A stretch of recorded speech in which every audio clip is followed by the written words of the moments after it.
يا أيها الذين آمنوا استعينوا بالصبر والصلاة إن الله مع الصابرين. الله وبركاته. الحمد لله والصلاة والسلام على رسول الله. ትንሽ ስለ ኢስቲሃዳ የበሽታ ደም እየተባለ የሚጠራውን ማለት ነው አስመልክቶ ለማስታወስ ያክል ነው። በርካታ እህቶቻችን የወር አበባን ከኢስቲሃዳ ከበሽታ ደም ለመለየት ሲቸገሩ ያጋጥማል። በጾም በሶላት ጊዜ ጾም ለመጾም ሶላት ለመስገድ የሚገጥማቸው እንደማስመልክቶ የትኛውን መወሰን እንዳለባቸው በብዛት ሲቸገሩ ያጋጥማልና ከዚህ ረገድ ነብዩ ሰለላሁ ዐለይሂ ወሰለም የተናገሯቸውን በትንሹ ለማስታወስ ያክል ነው። እንደሚታወቀው የወር አበባ ላይ ያለች ሴት ሶላት አትሰግድም፣ ጾም አትጾምም፣ ባሏ ከሷ ጋር ግንኙነት መፈጸም አይፈቀድም። እንዲሁም ሙስሐፍን ቁርአንን መንካትም አይፈቀድም። ጾምን ኋላ ላይ ቀዷ ታወጣለች፣ ቆጥራ በልኩ ቀዷ ታወጣለች። ሶላት ግን ቀዷ አይወጣም። ይሄ የሚታወቅ ነው። ነገር ግን አንዲት ሴት ደሙ ረጅም ጊዜ የሚቆይባት ከሆነ ምንድነው ማድረግ ያለባት? ረጅም ጊዜ የሚዘልቅ ከዓዳ ከልምድ የወጣ ደሙ ትንሽም ሆነ ብዙ እንደ ወር አበባ ደም አይቆጠርም። ይልቁንም ኢስቲሃዳ ተብሎ ነው የሚታወቀው የበሽታ ደም። ሴትዮዋ ደግሞ ሙስተሃዳ ተብላ ትታወቃለች። ስለዚህ ደም ረዘም ላለ ጊዜ የሚዘልቅ ከሆነ ምን ማድረግ ይኖርባታል? አንዲት ሴት የታወቀ ዓዳ ከነበራት ቀድሞ የወር አበባ የታወቀ የቀን ቁጥር ከነበረው እንውሰድ እንደምሳሌ 6 ቀን ከነበራት ቀድሞ ከሆነ ጊዜ በኋላ ረጅም ጊዜ የሚዘልቅ ከሆነ ያንን የተለመደ ልምዷን 6ቱን ቀን እንደ ሐይድ እንደ ወር አበባ ደም ትቆጥራለች። ከዛ በኋላ ያለውን ከዛ ከልምዷ የወጣውን እንደ ኢስቲሃዳ ትቆጥረዋለች። ስለዚህ ሶላታት ትሰግዳለች፣ ጾሟን ትጾማለች፣ ግንኙነት ይፈቀዳል፣ ቁርአን መንካት ትችላለች። በዚህ ጊዜ ምንም ችግር አይኖርም። ለዚህ ማስረጃችን ምንድነው? ነብዩ ሰለላሁ ዐለይሂ ወሰለም ምን ብለዋል? ተንተዚሩ ቀድረ الليالي والأيام التي كانت تحيضهن ቀድማ የወር አበባ ስታያቸው የነበሩትን ሌሊቶችና ቀናትን ያክል ትጠብቃለች። ሳትሰግድ ሳትጾም ትቆያለች ማለት ነው። ወቀድረሁና من الشهر ከወሩ የነዛን ያክል መጠን ትቆያለች። فتدع الصلاة ሶላት ትተዋለች። ثم لتغتسل ከዛ በኋላ ትታጠባለች። ትታጠብ ወተስተግፊር ከዛስ እንደገና ምን ታደርጋለች? በጨርቅ ነገር ትሸፍናለች። ደም መንጠባጠብ እንዳይኖር በአሁኑ ሰዓት ሞዴስት የሚባለው ነገር እሱን ይተካዋል። ثم تصلي ከዚህ በኋላ ሶላቷን ትሰግዳለች። ይሄ በግልጽ ሐዲስ የመጣ ነው። ስለዚህ ይሄ የሚሆነው መቼ ነው? የታወቀ ልምድ ላላት ሴት ነው። ቀድሞ የታወቀ ልምድ አላት። ከልምድ የወጣ ደም ሲያጋጥማት የምትወስደው እርምጃ ነው። ልምድ ከሌላትስ ቀድሞ ልምድ የላትም፣ የተዘበራረቀ ነው አመጣጡ ወይም አልለየችውም፣ ነገር ግን ደሙን ታውቀዋለች። የሐይድ ደም የወር አበባ ደም የራሱ የታወቀ ሽታ የታወቀ ቀለም አለው። በዛ ደሙ የወር አበባን ከሌላ ደም የምትለይበት ግንዛቤው ካላት በዚህን ጊዜ ምን ታደርጋለች? ስትለየው የደሙን ሁኔታ እያየች ውሳኔ ትወስናለች ማለት ነው። የሐይድ ደም እንደሆነ ስትመለከት ሶላትን ትተዋለች፣ ጾምን ትተዋለች፣ የመሳሰሉት እንዳልሆነ ከተረዳች ደግሞ እንደ የወር አበባ ደም አትቆጥረውም፣ እንደ ኢስቲሃዳ ደም ቆጥራ ተግባራቶቿን ትቀጥላለች። ለዚህ ማስረጃችን ምንድነው?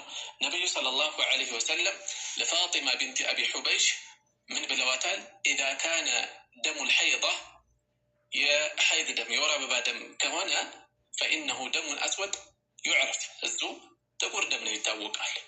فإذا كان ذلك ይሄ ከሆነ የሚገጥምሽ فأمسكي عن الصلاة ከሶላት ታቀቢያት ስገጂ። فإذا كان الآخر ደሙ ሌላ አይነት ከሆነ ግን فتوضئي وصلي وضوء አድርጊና ስገጂ። فإنما هو عرق ይሄ የደም ስር ነው። ከደም ስር የሚወጣ ነው፣ ዝቅ ብሎ የሚወጣ ነው። ከረሂም ጫፍ አካባቢ ከማህፀን ጫፍ አካባቢ የሚወጣ ነውና ለዚህ ተብሎ ሶላት አይቆምም ማለት ነው። ስለዚህ ሁለተኛ ነጥባችን ምን ሆነ? አንዲት ሴት ቀድሞ የታወቀ ዓዳ እንኳን ባይኖራት ነገር ግን የሐይድን ደም የወር አበባን ደም የምትለይ ከሆነ ያንን ግንዛቤዋን መነሻ አድርጋ ተወስናለች፣ ተግባራቷን እንዳግባብ ትፈጽማለች ማለት ነው። ሁለቱም ከሌላትስ የታወቀ ልምድ የላትም፣ ደሙን አትለይም። በዚህም ጊዜ ምን ታደርጋለች? የአብዛኞቹን ሴቶች ልምድ ለራሷ ተወስዳለች ማለት ነው። አብዛኞቹ ሴቶች 6 ቀን ወይም 7 ቀን ነው ሐይድ የሚያዩት በአብዛኛው። ከዚህ በላይም ከዚህ በታችም ይኖራል። አብዛኛው ግን ይሄ ነው ያለው። ስለዚህ አንዱን ተውሰድ፣ 6 ወይም 7 ተውሰድና እነዚህ እንደ ሐይድ ይቆጠራሉ። እንደ ሐይድ ተወስደው ከዛ በኋላ ያለው እንደ ኢስቲሃዳ እንደ የበሽታ ደም ይቆጠራል። ለዚህ መነሻቸው ምንድነው?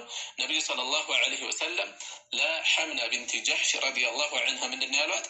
በጣም ኢስቲሃዳ ነበረባትና ኢነማ هذه ረክضة من ركضات الشيطان፣ ይሄ ከሸይጣን እርግጫዎች ከሸይጣን ምት ያሉ እርግጫዎች ነው የሚቆጠረው፣ እርግጫ ነው የሚቆጠረው የሸይጣን ምት ነው። ስለዚህ በዚህ ምክንያት የሚገጥመው ደም እንደ ኢስቲሃዳ እንጂ ሐይድ አይደለም ማለት ነው። ፈተሐየض 6 أيام።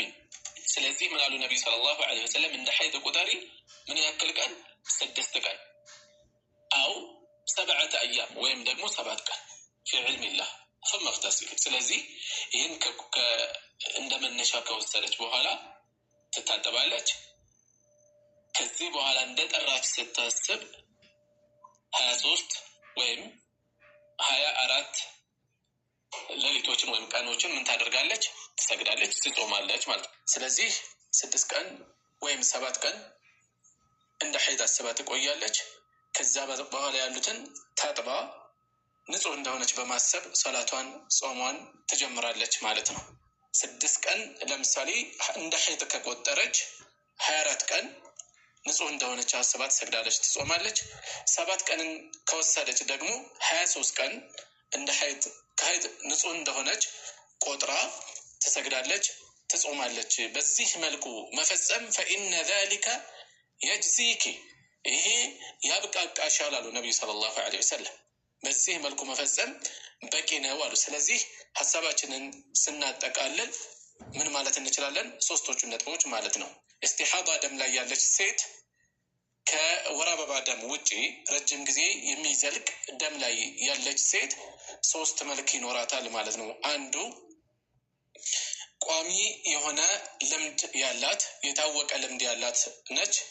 ይቺ ከሆነ ጊዜ በኋላ ከልምዷ ውጪ ያለ ረጅም ደም የሚመጣ ከሆነ የተለመደ ቋሚ ልምዷን ቆጥራ እንደ ሐይድ ትቆጥራለች። እንደ የወር አበባ ደም ታስብና ከዛ በኋላ ያሉትን የኢስቲሃዳ የበሽታ ደም አድርጋ ቆጥራ ታጥባ ሶላቷን ትሰግዳለች ማለት ነው። ሁለተኛው አማራጭ ደግሞ ልምድ የላትም፣ ነገር ግን ደሙ መለየት የምትችል ነች። ይቺ ደግሞ ምልክቱን እያስተዋለች በሽታ ወይም በቀለሙ እያስተዋለች የሐይድ ደም እንደሆነ ስታስተውል እንደ ሐይድ ቆጥራ ሶላት ጾም ታቆማለች። ከዛ ውጭ ያለን ግን ምን ታደርጋለች? ትሰግዳለች፣ ትጾማለች ማለት ነው። እንደ ኢስቲሃዳ ተቆጥሮ ማለት ነው። ሶስተኛው ሁለቱም ልምድም የሌላት ለይታ ማወቅ የማትችልም ከሆነች ደግሞ የብዙሃኑን ሴቶች ልምድ መነሻ አድርጋ 6 ቀን ወይም 7 ቀንን እንደ ሐይድ ታስባለች። ከዛ ውጭ ያሉትን ታጥባ ሶላቷን ትሰግዳለች። ጾም ካለባት ወይም መጾም ከፈለገችም ትጾማለች ማለት ነው። ወሰላሙ ዐለይኩም ወረሕመቱላሂ ወበረካቱሁ።